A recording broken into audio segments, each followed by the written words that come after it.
Bismillahirrahmanirrahim. Alhamdulillahirabbil alamin wassalatu wassalamu ala asyrafil anbiya'i wal mursalin wa ala alihi wa sahbihi ajma'in. Subhanaka la ilma lana illa ma 'allamtana innaka antal alimul hakim. Rabbi shrah li sadri wa yassir li amri wahlul 'uqdatam min lisani yafqahu qawli. Amma ba'd. Alhamdulillah ala nikmatil Islam, alhamdulillah ala nikmatil iman, wa kafa biha min ni'mah.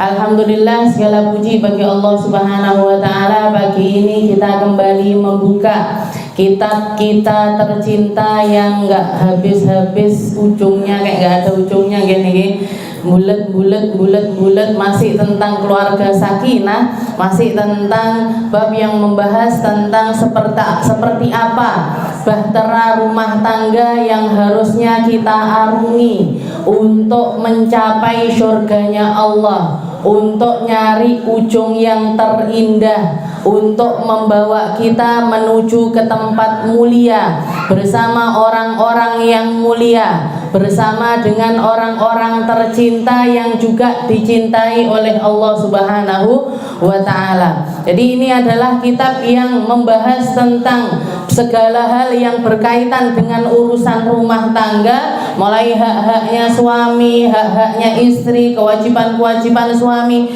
serta kewajiban-kewajiban istri. Semoga apa yang kita pelajari ini benar-benar menjadi sesuatu yang masuk ke dalam sanubari kita, membawa kita menjadi hamba-hamba solihah yang lebih baik dan lebih dibanggakan oleh Nabi kita, Nabi Muhammad Sallallahu Alaihi Wasallam. Dan memang benar, hari-hari ini saya super tegang, karena mau mengadakan event yang lumayan besar. Kalau dibandingkan di kota-kota besar juga masih event kecil, tapi ini masih pertama kalinya. Dan alhamdulillahnya saya itu dilatih oleh orang tua, dilatih sama abah saya itu untuk terbiasa mengadakan jamuan-jamuan, mengadakan jamuan-jamuan. Karena dakwah itu arti sebenarnya, secara bahasa dakwah itu, kalau jenengan dengar dakwah itu kan artinya ngajak, gitu.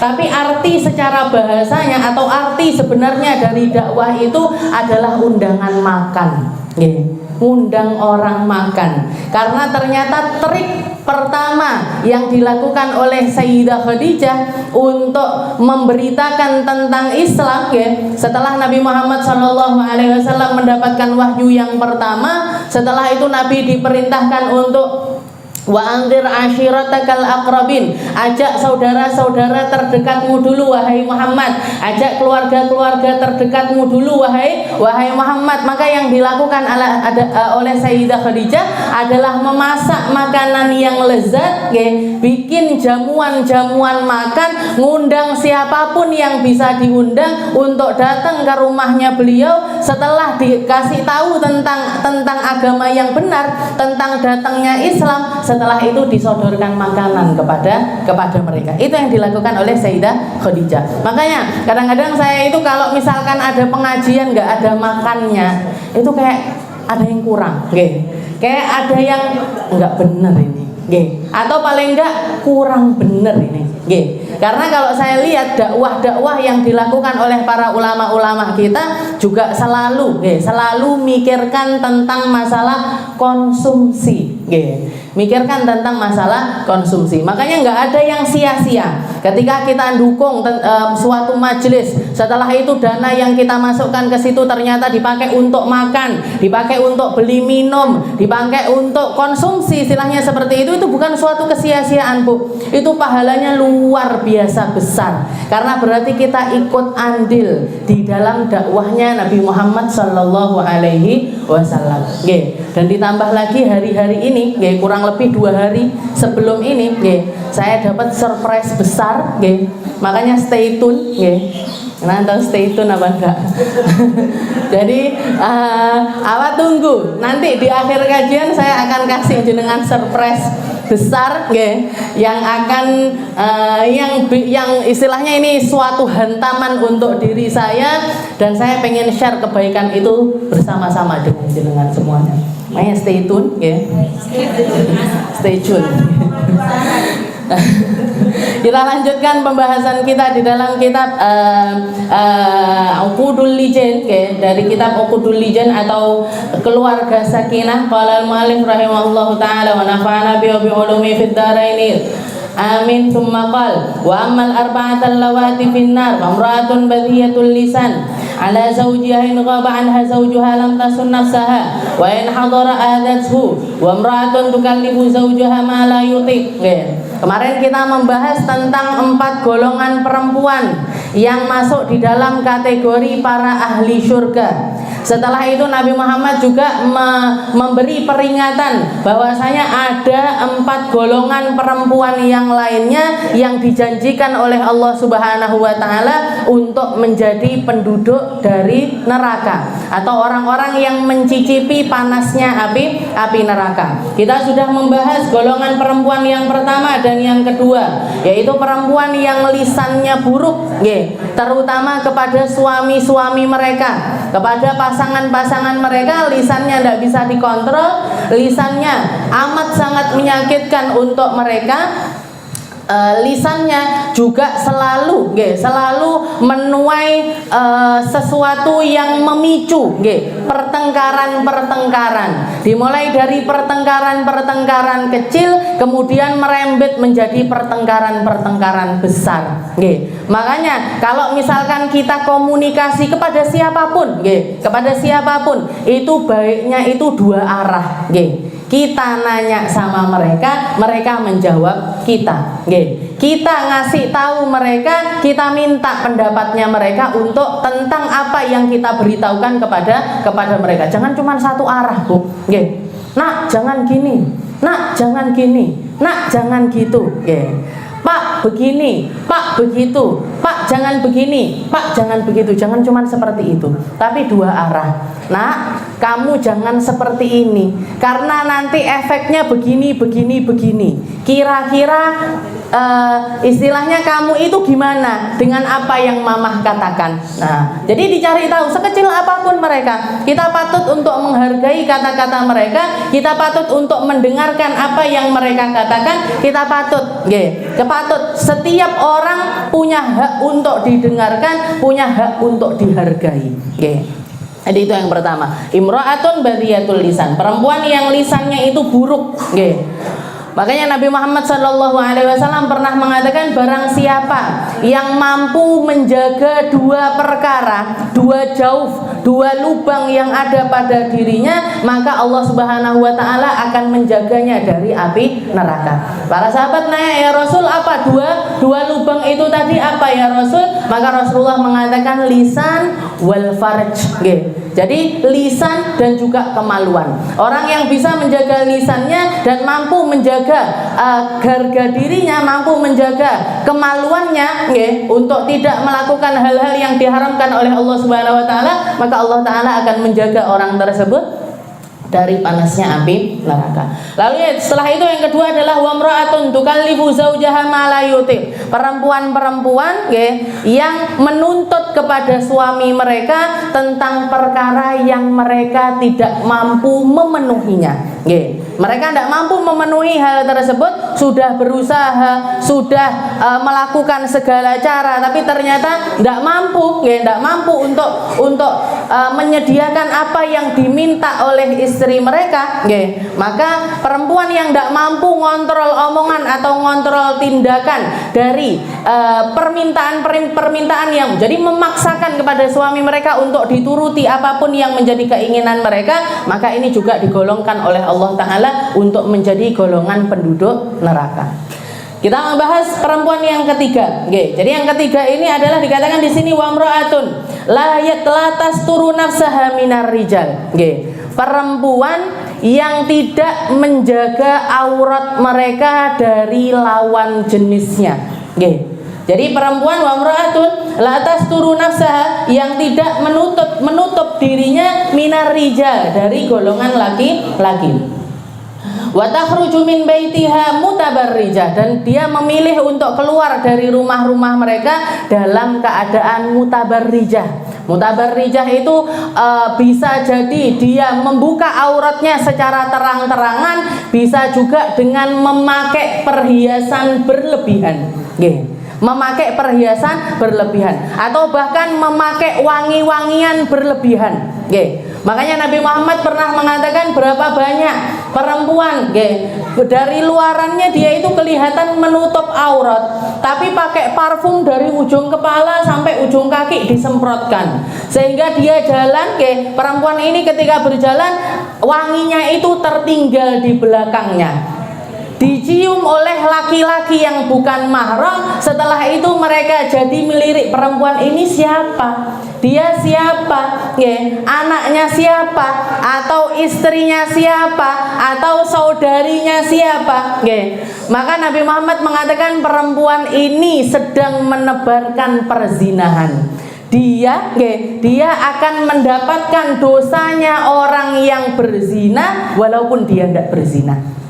Dia akan mendapatkan dosanya orang berzina meskipun dia tidak sedang berzina secara terang-terangan. Kenapa? Karena dia yang menebarkan. Sesuatu yang paling memicu laki-laki untuk mendekati perempuan itu adalah aroma tubuh mereka, aroma wangi yang ada pada diri mereka. Makanya banyak ulama-ulama itu ketika putri-putrinya mau menikah, ketika putrinya menikah, maka yang diwanti-wanti adalah menjaga aroma tubuhnya jangan sampai kecut di samping suami mereka. Minimal apa? Minimal mandi. Minimal mandi 2 kali sehari. Setelah itu ditambah dengan apa? Ditambah dengan memastikan bahwa saya kalau deket sama suaminya ini tidak ada bau yang tidak enak di tubuhnya. Tapi tipake bawang ya Kak. Ya ganti baju dulu. Jadi setelah mandi misalkan tahu jam suami saya datang jam sekian. Nah, sebelum suaminya datang ganti baju dulu. Dasteran tidak apa-apa. Yang penting apik dasternya. Jangan yang jebol sana jebol sini, rombeng sana rombeng sini. Jadi penampilan di depan suami itu juga sesuatu yang perlu untuk kita perhatikan. Jadi di sini dikatakan imro'atun la tasturu nafsaha, perempuan yang tidak menjaga auratnya dari laki-laki yang bukan mahram. Di awal-awal Islam, kewajiban untuk menutup aurat itu, datang secara bertahap. Dimulai dari bukan langsung perempuan harus nutup aurat, boten, tapi dimulai dari menjaga pandangan. Jadi ayat pertama yang datang kepada Nabi Muhammad SAW yang ujungnya menjadi kewajiban tentang penutupan aurat itu dimulai dari menjaga pandangan. Makanya para ulama itu mendefinisikan satrul aurah, nutup aurat itu yang dimaksud itu seperti apa?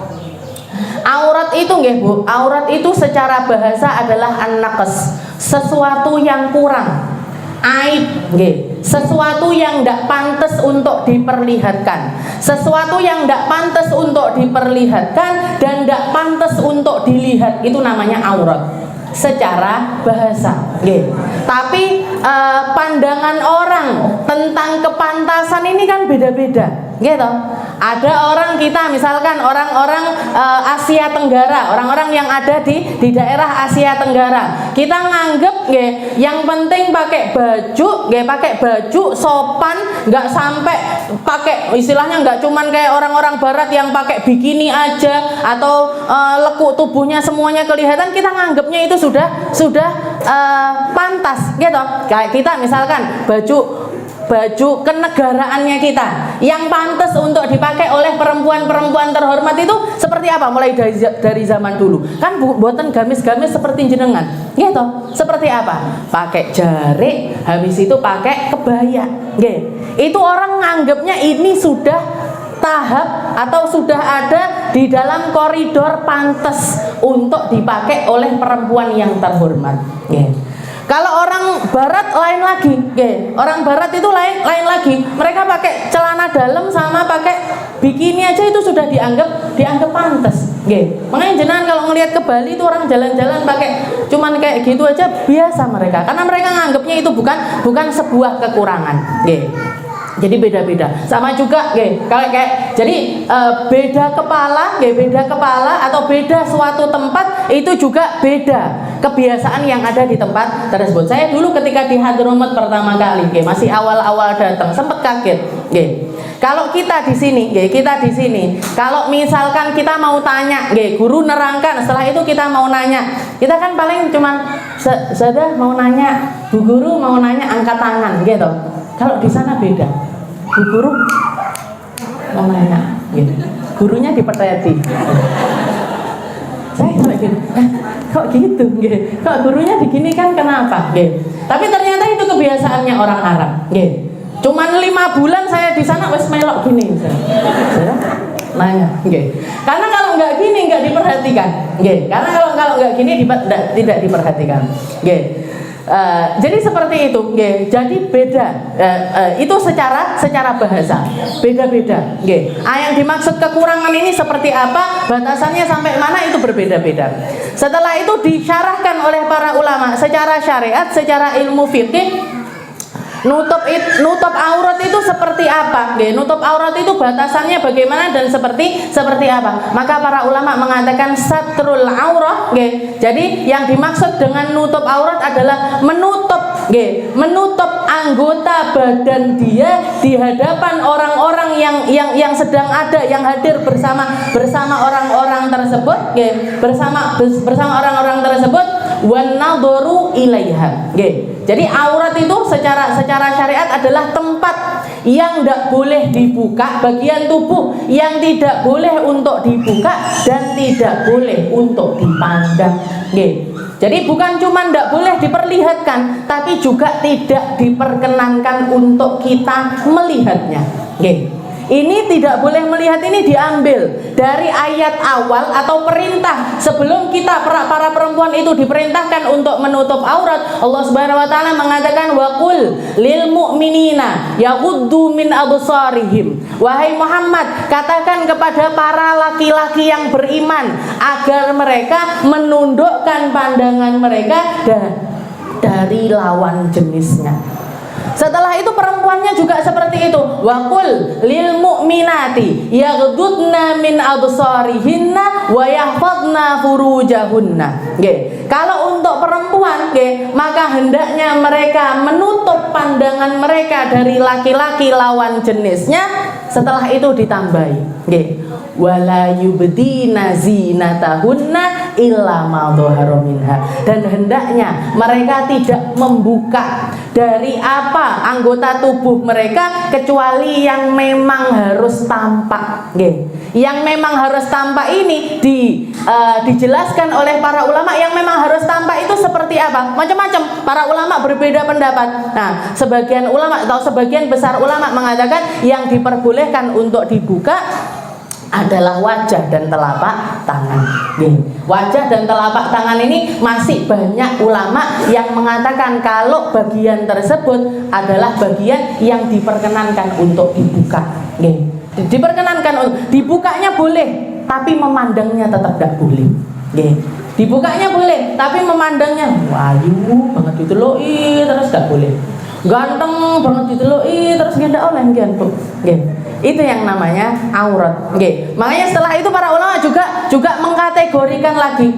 Nutup aurat itu untuk laki-laki beda, perempuan juga beda. Aurat yang harus kita tutup dan kita tidak boleh memandang kepada tempat tersebut itu untuk laki-laki beda, perempuan berbeda. Laki-laki ada 4 keadaan. Laki-laki itu punya 4 keadaan yang mereka tidak boleh buka dan juga tidak boleh memandang kepada bagian tersebut. Laki-laki punya 4 keadaan, perempuan punya 5 keadaan. Kalau laki-laki, yang pertama adalah keadaan mereka fil khalwah. Laki-laki itu, kalau dia sedang sendirian, tidak lagi sama siapa-siapa, lagi di kamar mandi atau di kamarnya dia sedang sendirian, ada aurat yang dia tidak boleh melihat ke situ, tidak boleh melihat ke tempat tersebut. Mana itu bagiannya? As-sawatan, kemaluan depan sama kemaluan belakang. Itu kalau tidak ada hajah, Bu, tidak oleh dideloi. Nggak boleh. Aku milik delok anuku. Di kamar mandi tidak ada hajah apapun, ngelihat seperti itu tidak boleh.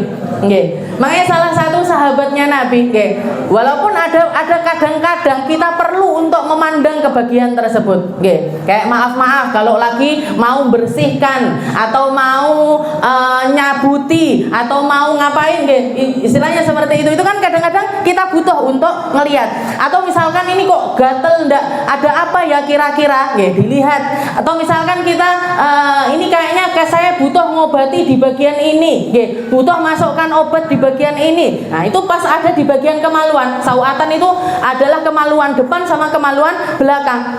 Itu kalau ndak ada hajat, ndak boleh kita memandang ke tempat tersebut sembarangan. Salah satu sahabatnya Nabi yang punya julukan beda dibandingkan sahabat yang lainnya.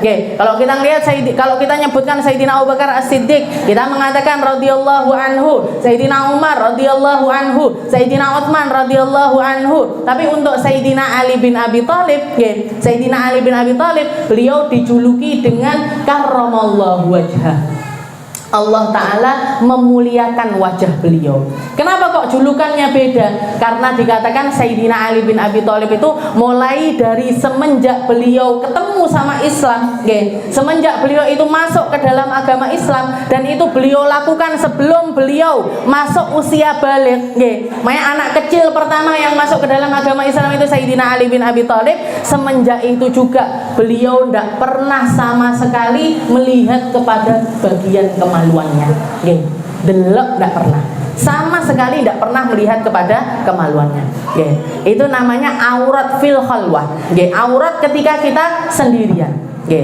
Setelah itu yang kedua, ini untuk laki-laki dulu, Untuk yang kedua adalah fis shalah wan nisa'il maharim war rijal. Laki-laki punya aurat di hadapan perempuan, di dalam sholat mereka, di dalam sholat mereka, dan di depan perempuan yang mahram sama mereka, depan ibu mereka, di depan kakak mereka, di depan adik mereka, di depan putri-putri mereka.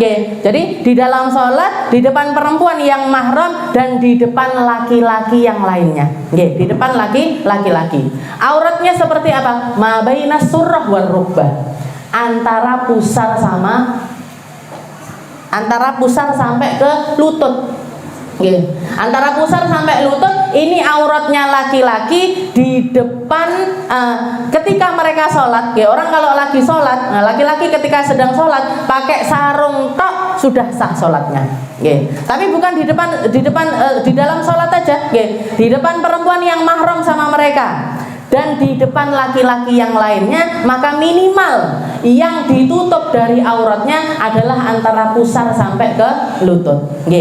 Kalau misalkan ada laki-laki ngelihat ke pahanya laki-laki, itu juga tidak boleh. Laki-laki ngelihat ke pahanya laki-laki tidak boleh. Nah, makanya niki antara pusar sampai ke lutut, ini auratnya dia di depan, di dalam sholat, di depan perempuan yang mahram sama mereka. Berarti laki-laki tidak boleh hote-hote sembarangan, tidak boleh. Tidak boleh pakai celana pendek sembarangan, tidak boleh. Tidak boleh. Walaupun olahraga, walaupun kecuali dia olahraga di dalam rumahnya, di rumah itu cuman ada orang-orang yang mahram sama mereka, tidak ada pembantunya, tidak ada babysitternya, tidak ada tukang kebunnya, tidak ada tukang bunganya, tidak ada tukang serbet-serbetnya, tidak ada orang, tidak ada orang yang, tidak ada perempuan yang bukan mahram sama mereka, maka baru diperbolehkan untuk buka. Berarti pertandingan sepak bola tidak boleh. Makanya Habib Umar bin Hafid niku, Habib Umar itu salah satu dakwahnya beliau ketika beliau masih umur 13-14 tahun itu sudah punya ghirah untuk berdakwah. Dikatakan ada cerita, saya pernah dengar cerita, beliau itu pengen dakwahi anak-anak yang senengannya main bola. Nah, yang sukanya itu main bola. Jadi beliaunya itu datang ke lapangan, datang ke lapangan, nontoni anak-anak kecil itu main bola, nontonin anak kecil-kecil itu main bola. Setelah itu, setelah selesai pertandingan, beliau yang datang. Hari ini aku sudah nonton kalian sepak bola. Tolong kasih saya jam juga untuk ngajar tentang sholat, tentang wudhu kepada kalian. Ya, akhirnya didengarkan. Wasiat pertama kepada mereka ketika mereka main bola, katanya Habib Umar, kenapa sih main bolanya tidak pakai celana panjang? Kenapa sih main bolanya harus pakai celana pendek? Pakai celana panjang. Akhirnya di sana di Hadramaut itu biasa orang main bola pakai celana panjang. Jangan kalau ngelihat di Instagramnya guru saya Ustaz Segaf, Habib Segaf Baharun itu beliau ulama tapi hobinya main bola. Sampai punya klub bola Dalwa namanya. Dalwa FC apa gitu. Jangan lihat bajunya itu, bajunya seragamnya atau baju olahraganya itu pakai celana panjang. Karena memang antara perut sampai ke lutut itu auratnya laki-laki, bahkan di depan laki-laki yang lainnya. Di depan laki-laki yang lainnya itu auratnya mereka. Itu auratnya mereka. Jadi dijaga untuk tidak dibuka dan dijaga untuk tidak dilihat. Itu yang kedua. Setelah itu untuk laki-laki juga auratnya laki-laki indan nisail ajnabiyat, di hadapan perempuan yang bukan mahram sama mereka. Di depan perempuan umum, yang harus ditutupi dari laki-laki ini seberapa? Yang ditutupi dari laki-laki ini seberapa? Jami'al badan, seluruh badan mereka, kecuali yang pantas untuk dia pakai di tempat-tempat terhormat.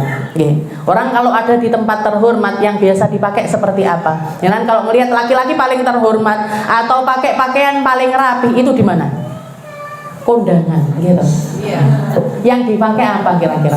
Kaos oblong, celana pendek, boten. Batik paling enggak bajunya itu segini, pakai baju enggak terus yang kelean dia, jadi pakai baju seperti itu, pakai celana panjang, atau bahkan kalau yang kita lihat yang lebih indah lagi, yang dipakai sama mereka adalah setelan jas, kemeja sama jas. Nah itu auratnya mereka di hadapan perempuan-perempuan yang lainnya. Kalau laki-laki pakai bajunya seperti itu, dan selalu seperti itu, insya Allah tidak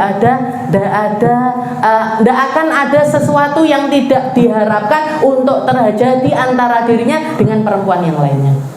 Kalau mereka menjaga pakaian dengan cara yang semacam itu.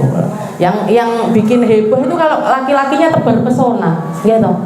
Yang bikin perempuan kelepek-kelepek ini ketika mereka lagi ngapain? Buka perutnya, diperlihatkan dadanya, gitu. Diperlihatkan dadanya, diperlihatkan otot-ototnya. Ini kan bikin perempuan, ternyata seksi bapak itu. Laki-laki ternyata juga bisa seksi. Islam itu jaga auratnya laki-laki itu juga dijaga. Jadi laki-laki di hadapan perempuan yang bukan mahram bagi mereka, auratnya mereka adalah seluruh badan, kecuali yang biasa dibuka dari para laki-laki tersebut ketika mereka itu berada di tempat-tempat terhormat. Setelah itu yang terakhir, untuk laki-laki, di hadapan istrinya, la aurah, tidak ada aurat.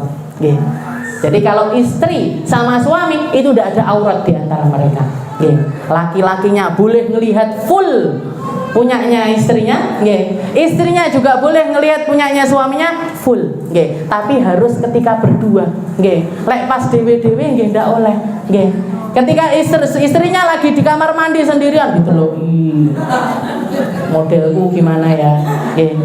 Bagian belakangku gimana, bagian depanku gimana. Laki-laki juga gitu, di kamar mandi sendirian ngeliat-ngeliat, tak boleh Bu. Tapi kalau sedang berdua dengan pasangannya, dengan pasangan halalnya, dengan istrinya, itu tidak ada aurat bagi mereka. Itu di mazhabnya Imam Syafi'i. Ini auratnya laki-laki. Setelah itu auratnya perempuan. Kalau auratnya perempuan itu punya 5 keadaan di dalam penutupan aurat mereka. Yang pertama dan yang terakhir sama dengan laki-laki tadi. Jadi perempuan kalau dia sedang berada di tempat dia sedang bersama suaminya, maka tidak ada aurat bagi mereka. Sedangkan ketika mereka di dalam khalwah wa bainan nisa warijalil maharim, kalau dia sedang di khalwah nggih, ketika sendirian atau dengan sesama perempuan nggih, dengan sesama perempuan atau bersama dengan laki-laki yang mahram dengannya nggih. Jadi ini 3 keadaan bersamaan, ketika dia sendiri, ketika bersama sesama perempuan nggih, dan ketika bersama dengan laki-laki yang mahram dengan mereka, dengan bapaknya, dengan saudaranya dan lain sebagainya, maka auratnya mereka adalah antara pusar sampai ke lutut nggih. Jadi perempuan punya aurat ketika sendirian, ketika bersama sesama perempuan. Oh, laki-laki lebih sama juga, iya sama. Perempuan sama perempuan juga antara perut sampai ke lutut ini juga jadi aurat utama mereka. Tidak boleh kita bikin pesta perempuan-perempuan tok misalkan, atau arisan perempuan-perempuan tok pakai celana pendek-pendek. Gimana hukumnya? Tidak boleh. Jadi antara perempuan dengan perempuan ketika mereka khalwah dan di depan laki-laki yang mahram sama mereka, itu auratnya antara pusar sampai ke lutut. Setelah itu yang ketiga, indan nisa'il fasiqati wal kafirat. Di depan auratnya perempuan di depan sesama perempuan tapi perempuan yang bersamanya ini adalah perempuan yang fasik, atau di depan non muslim perempuan tapi non muslim, atau orang fasik. Orang fasik itu gimana? Orang fasik itu pokoknya kalau misalkan jenengan ngasih tahu apa sama dia kok berita itu tersebar, maka orang ini masuk dalam kategori fasik. Maka di depan perempuan-perempuan semacam ini kita harus lebih menjaga aurat. Auratnya kita berapa? Seluruh badan kecuali malaya betul indal mihna, kecuali yang harus tampak ketika kita itu bekerja. Kita kalau lagi masak-masak, lagi repot, lagi masak-masak, biasanya yang kebuka itu bagian mana? Kepala, kepala itu sebagian, setelah itu telinga, leher, tangan sampai ke siku-siku, kaki sampai ke lutut. Jadi pakaian kerjanya kita biasanya kita biar tidak diribetkan sama baju di dalam rumah, itu kan sebatas itu. Maka di depan para perempuan yang fasik ataupun non muslim itu kita tetap harus jaga aurat kita sebatas yang diperlukan ketika kita itu bekerja. Sebatas yang harus terbuka ketika kita itu bekerja. Jadi beda. Rambut boleh tidak dibuka di depan mereka, cuman bagian depan saja. Kalau los semuanya tidak boleh. Los semuanya di depan non muslim itu tidak boleh. Karena kita perempuan itu sebenarnya masalah rambut niku kita kan boleh mewarnai rambut dengan warna apapun selain hitam. Jadi misalkan suaminya jenengan pas request, sini merah, sini kuning, sini hijau, sini biru. Minta rambutnya jenengan di model seperti itu. Pas jenengan ada di rumah, ketika di depan suami, depan anak-anak tidak masalah. Yang kita bisa yakin kalau mereka itu tidak cerita ke siapa-siapa. Tapi kalau di depan orang yang omongannya ini, kan itu kadang-kadang bikin tiba rambutnya warna-warni disebarkan kemana-mana. Nah ini yang bikin tidak boleh. Nah jadi di hadapan non muslim dan di hadapan perempuan yang lisannya itu ember, mau orang tahu berita dari dia, dari berita mana aja dia tahu dan disebarkan kemana-mana, kita harus lebih menjaga aurat di hadapan mereka. Setelah itu yang keempat adalah fis shalah. Ketika sholat, auratnya perempuan ketika sholat itu adalah jami al badan, seluruh badan kecuali wajah dan telapak tangan. Dan sebagian ulama juga mengatakan auratnya perempuan di dalam sholat dan di luar sholat itu sama.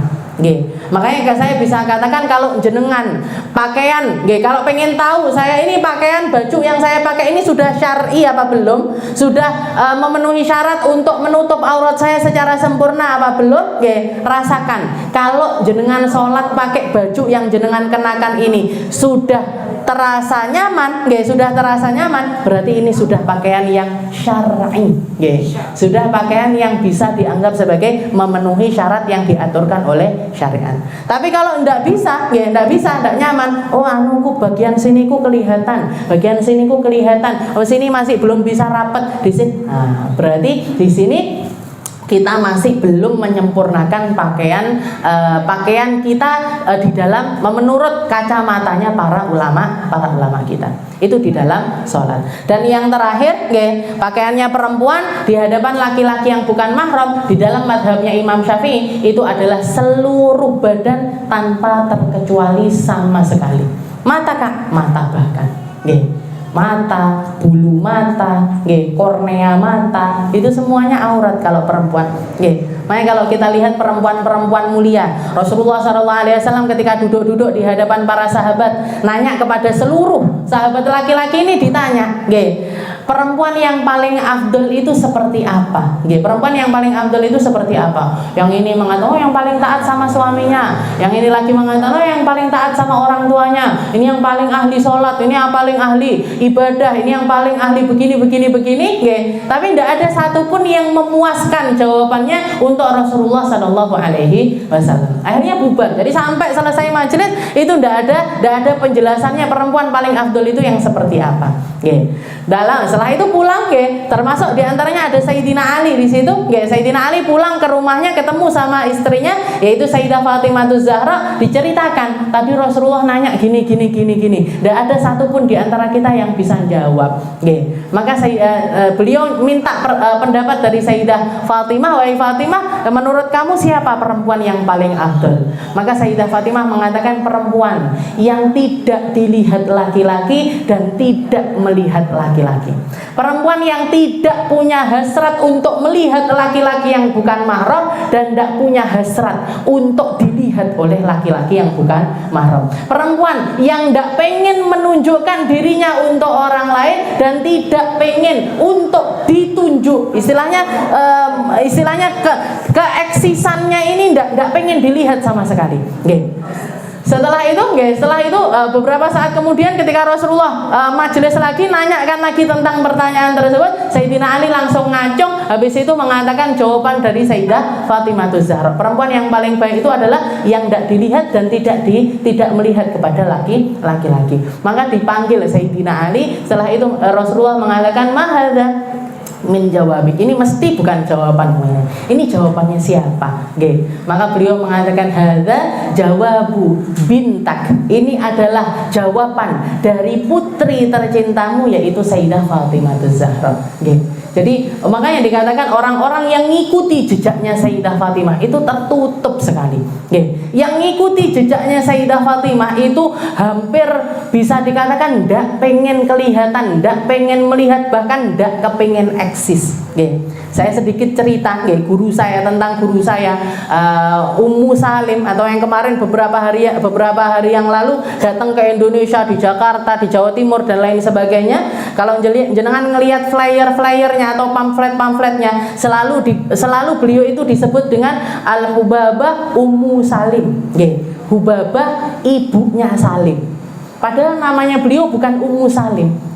Namanya beliau adalah Nur. Namanya beliau itu Hubabah Nur. Kita manggilnya Ustadzah Nur, Hubabah Nur.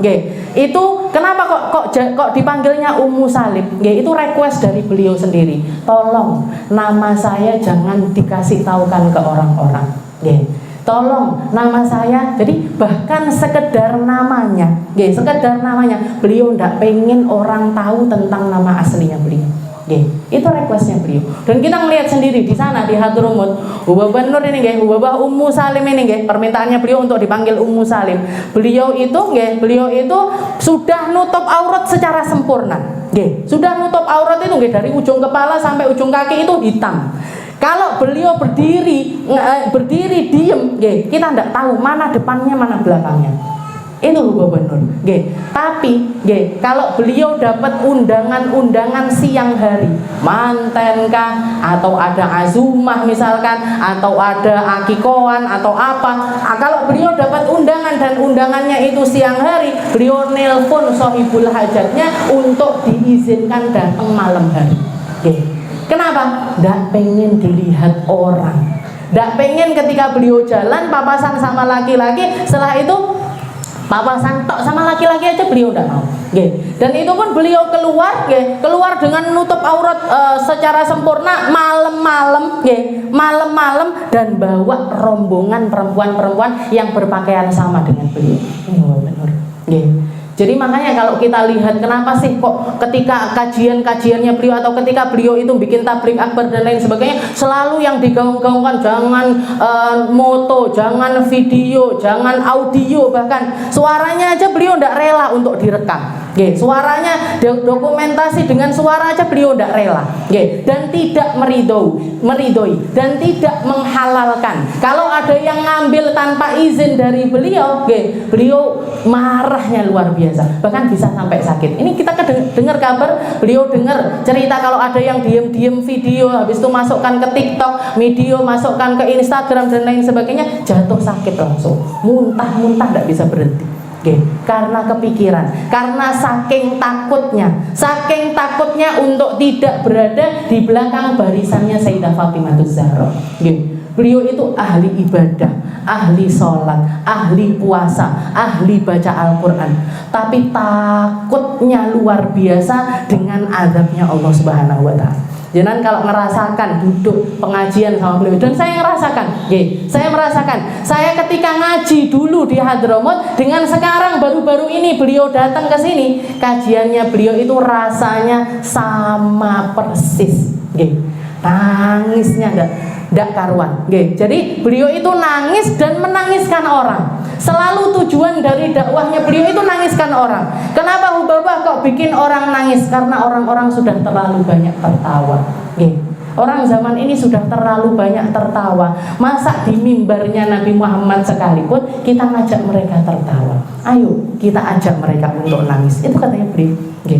Dan ternyata orang semakin merunduk, semakin tidak pengen dilihat, semakin tidak pengen dipandang, Allah Ta'ala yang ngangkat derajatnya setinggi-tingginya. Kajian di Jakarta, Ustazah Halimah itu bikin nyiapkan konsumsi, nyiapkan tempat untuk 10.000 orang, yang datang 20.000 orang. Di Malang kemarin, persiapannya itu sekitar 7.000 sampai 8.000 orang, luber sampai 10.000 lebih. Siapa yang datangkan orang untuk memandang kepada beliau? Siapa yang datangkan sampai masuknya itu kayak kepada mahsyar, kalau tahu.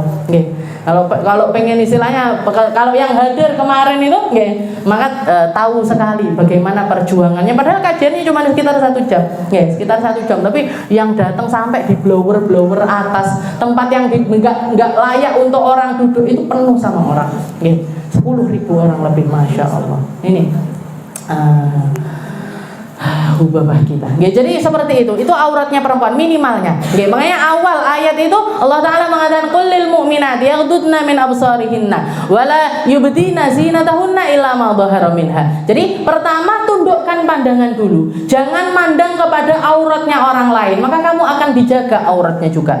Jangan kamu jelalatan ngelihat orang lain, kamu juga tidak akan dijelalati orang.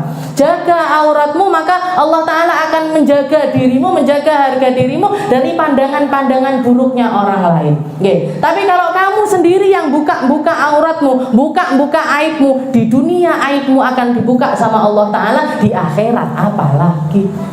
Jadi kita ketika nutup aurat, kita ketika berjilbab, kita ketika pakai gamis, kita ketika pakai kaos kaki, niatkan, pasang di dalam hati, ya Allah, tolong saya sekarang sedang berusaha untuk nutup aurat saya, maka tolong tutup aurat saya di dunia sampai di akhirat. Ya Allah, saya sekarang ini sedang nutupi aib-aib dohir yang ada pada diri saya, maka tolong tutup aib saya di dunia sampai di akhirat.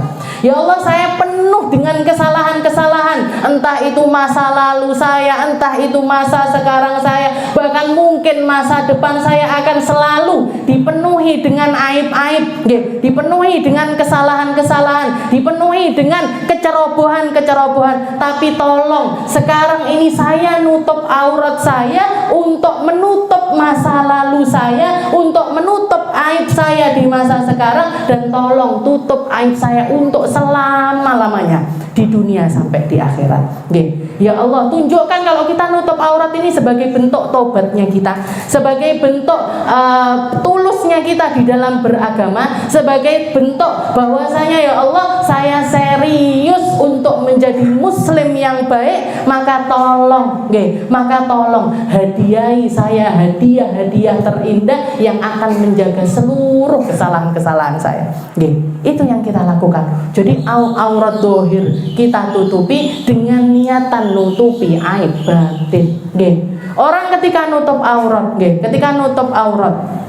kita pasang di dalam hati kita, ya Allah, saya ini bukan sok suci karena saya memang tidak suci. Saya bukan sok baik karena saya memang bukan orang baik. Tapi saya orang yang berusaha memantaskan diri, memirip-miripkan diri, mendekat-dekatkan diri kepada orang-orang yang baik. Niatnya apa? Niatnya biar ketularan barokah kebaikan dari mereka. Saya secara pribadi tahu persis, ya Allah, saya tidak bisa kayak dulu ketika di Hadramut nutup aurat seperti itu tidak bisa. Tidak bisa, tidak mampu, tidak kuat. Tapi tolong jaga tali hubungan saya dengan guru-guru mulia saya, biar saya tetap bisa digeret sama mereka. Biar saya bisa digeret, diseret sekalipun. Kalau sama orang-orang itu saya rela. Kalau sama orang-orang mulia seperti beliau-beliau ini, saya amat sangat mau. Ditendang sekalipun, dicemooh sekalipun, dihinakan sekalipun, yang penting tetap berada di dalam barisan mereka, saya rela. Seperti itu. Jadi orang-orang mulia itu seperti itu. Karena jadi Ubabah Ummu Salim ini takut sekali. Ya Allah, bisa apa enggak saya berada di belakang barisannya Sayyidah Fatimah? Ya Allah, pantas apa enggak saya untuk berada di belakang barisannya Sayyidah Fatimah? Kalau beliau rasanya seperti itu, kita kan harusnya lebih lagi merasa untuk ngambil sesuatu dari orang-orang mulia tersebut. Jadi jaga pandangan pertama. Setelah itu baru wala yubdina zinatahunna illa ma dhahara minha. Jangan kamu perlihatkan apa yang harus tampak dari dirimu kecuali yang memang harus tampak. Nah, untuk perempuan ini ditambahi lagi sama Allah Taala. Wal yadribna bihumurihinna ala juyubihin. Dan hendaknya mereka melonggarkan kain jilbab mereka, kerudung mereka sampai ke bagian dada mereka. Jadi bisa dikatakan perempuan muslimah itu setidak-tidaknya berjilbab. Setidak-tidaknya kepalanya itu tertutup, setidak-tidaknya rambutnya itu tidak kelihatan. Misalkan kita mau ngambil wal yadribna bihumurihinna, kita potong ayatnya. Di ayatnya kan lengkapnya wal yadribna bihumurihinna ala juyubihin. Hendaknya kamu melonggarkan jilbabmu sampai ke dadamu. Saya tidak kuat, saya ini jadi karyawan misalkan, saya ini jadi pesuruh, saya ini jadi orang yang kerjaannya itu tidak sesuai dengan keinginan saya. Bos saya cuman ngizinkan saya untuk berjilbab, tapi tidak ngizinkan pakai jilbab longgar, tidak ngizinkan pakai jilbab. Ya ada aturan macam-macam. Ya sudah. Yang penting apa? Yang penting jilbaban. Jilbaban tok aja. Itu sudah menunjukkan kalau kita itu menggolongkan diri kita untuk berada di belakang barisannya orang-orang. Karena di sini qul lil mu'minat, katakan kepada, taruhannya itu iman, Bu. Kalau masih ada iman di dalam dirimu, jilbabano. Kalau masih ada Islam di dalam dirimu, tutup auratmu. Kalau kamu masih merasa dirimu itu pengen berada di dalam golongannya orang-orang ahli la ilaha illallah, tutupan kepalamu. Itu aja, jilbaban tok jilbaban tok aja, itu sudah minimal sekali.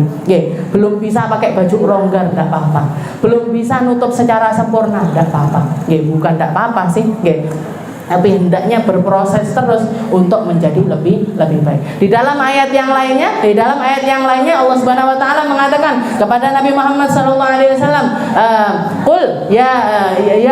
qul Ya Muhammad qul li azwajika wa banatika wa nisa'il mu'minin. Wahai Muhammad, katakan kepada istri-istrimu, kepada anak-anak perempuanmu, dan kepada seluruh perempuan-perempuan beriman, hendaknya mereka itu menjulurkan jilbab mereka sampai lebih sempurna lagi. Nah, sempurnanya itu sampai tahap apa? Sampai tahap ketika di dalam sholat kita nyaman pakai pakaian tersebut, di luar sholat kita pertahankan pakaian sholat tersebut. Zamannya Nabi Muhammad SAW belum ada yang namanya mukena, belum ada yang namanya mukena. Maka mereka pakai pakaian yang sehari-hari mereka juga dipakai mereka untuk sholat. Dan ayat ini turun, karena satu sebab. Ada seorang perempuan muslimah zaman waktu itu belum ada kewajiban untuk berjilbab, belum ada kewajiban untuk nutup aurat. Perempuan ini keluar malam-malam mau ke toilet. Kalau zaman sekarang orang bikin rumah ya bikin kamar mandi di dalam rumah. Zaman dulu kan boten, harus keluar rumah jauh. Akhirnya ketika perempuan ini tadi keluar rumah, diganggu sama preman-preman. Diganggu, disuit-suitin, digodain, dicoel-coel dan lain sebagainya. Jadi diganggu lah istilahnya seperti itu. Akhirnya besoknya kabar kalau ada perempuan yang dilecehkan sama segerombol laki-laki ini sampai ke telinganya Rasulullah Shallallahu Alaihi Wasallam, maka turunlah ayat tersebut. Ya ayuhan nabi, qul li azwajika wa banatika wa nisa'il mu'minina yudnina alaihinna min jalabibihin. Kalau pakai pakaian hendaknya dijulurkan sampai sempurna. Dzalika asa ayyurafna fala yu'dzin, agar mereka punya identitas tentang keislamannya sehingga mereka tidak diganggu lagi. Jadi jilbab itu sebenarnya tujuan utamanya jadi identitasnya perempuan. Jadi identitasnya perempuan muslimah. Kita kan nggak bisa bedakan mana yang muslimah, mana yang nggak muslimah kalau lagi nggak pakai jilbab. Nggak jilbaban, sama-sama pakai celana jeans, pakai kaos pendek. Yang ini pakai make up, yang ini juga pakai make up, yang ini nggak pakai jilbab, ini juga nggak pakai jilbab. Kita nggak tahu mana yang muslimah, mana yang nggak muslimah, mana yang orang muslim, mana yang non muslim, itu kita jadinya nggak tahu. Jadi tujuan utamanya agar mereka dikenali. Setelah itu tanda, yang kedua adalah sebagai penanda dari adanya iman di dalam diri mereka. Dan yang ketiga, tujuan utamanya ketika di zamannya Rasulullah SAW agar para laki-laki yang ada di sekitarnya, laki-laki muslim yang lainnya punya perhatian kepada perempuan-perempuan tersebut. Oh, dia muslimah, tak jagain. Oh, dia muslimah, tak kawal. Oh, dia muslimah, tak kasih tahu kalau dia mau makan sesuatu, ini halal, ini tidak halal, ini benar, ini tidak benar, ini tempat terhormat, dijaga. Jadi agar para laki-laki ini memperhatikan kepada mereka sehingga mereka itu. Jadi ini kewajibannya seluruh laki-laki muslim. Kalau melihat ada muslimah di suatu tempat dan rawan bahaya di tempat tersebut, harus dilindungi.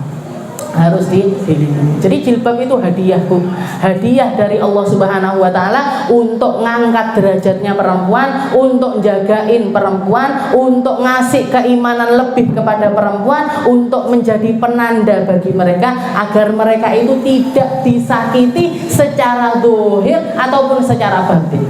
Tidak akan dilecehkan. Orang kalau pakai pakaian secara sempurna, caranya laki-laki nakal sekalipun kalau godain perempuan pakai jilbab sama tidak pakai jilbab itu loh beda. Perempuan pakai baju seksi, jalan di pinggir jalan, ada segerombolan laki-laki nakal ngelihat ke mereka.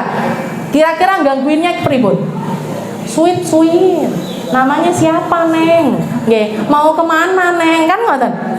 Tapi kalau perempuan pakai jilbab lebar, nundukkan pandangannya, godainnya, Assalamualaikum ukhti, Bu Haji, mau umroh ya, mau ke kajian ya, kan gitu. Atau dipanggil bahkan mungkin Ustazah, Bunyai, terhormat. Cara godanya pun terhormat. Jadi rasakan, atau paling enggak berusaha Masukkan, kita paksakan diri kita untuk nutup aurat terlebih dahulu dengan tujuan merasakan rasanya iman lewat penutupan auratnya kita, lewat cara kita di dalam menjaga harga diri kita. Karena ini adalah sesuatu yang menjadi ajarannya Allah Subhanahu wa taala lewat lisannya Nabi Muhammad sallallahu alaihi wasallam dan dipraktekkan oleh perempuan-perempuan mulia, mulai dari zamannya Nabi Muhammad sampai detik ini, sampai sekarang ini. Kalau saya lihat perempuan mulia akan selalu menjaga aurat-aurat yang ada pada diri mereka. Jadi kita golongkan diri kita agar masuk di dalam golongannya mereka. Dan yang terakhir, golongan terakhir dari ahli neraka adalah perempuan laisa laha hammun illal akal wa syurab wan naum wa laisa laha raghbah fi shalah wala fi taatillah wala fi taati rasulih wala fi taati zaujiha. Jadi golongan terakhir adalah perempuan-perempuan pemalas yang cuman maunya itu makan, minum, leha-leha, ndak sholat, ndak puasa, ndak taat kepada Allah Ta'ala, ndak taat kepada Rasulullah, ndak taat kepada suaminya, dan dia menelantarkan kewajiban-kewajibannya. Maka ini adalah golongan terakhir yang dikategorikan oleh Nabi Muhammad sebagai para penduduk neraka. Nas'alullah as-salamah. Semoga Allah Subhanahu wa taala menyelamatkan kita semua dari golongan-golongan tersebut, menjadikan kita hamba-hamba yang ngerti dan berusaha untuk mempraktekkan setiap aturan-aturan dari Allah Subhanahu wa taala. Kita, anak cucu kita, keluarga kita dikasih sama Allah taala nikmatnya Islam, nikmatnya iman, nikmatnya ibadah di dalam naungan Allah Subhanahu wa taala. Dan semoga Allah Subhanahu wa taala mengistiqomahkan kita semuanya, menyehatkan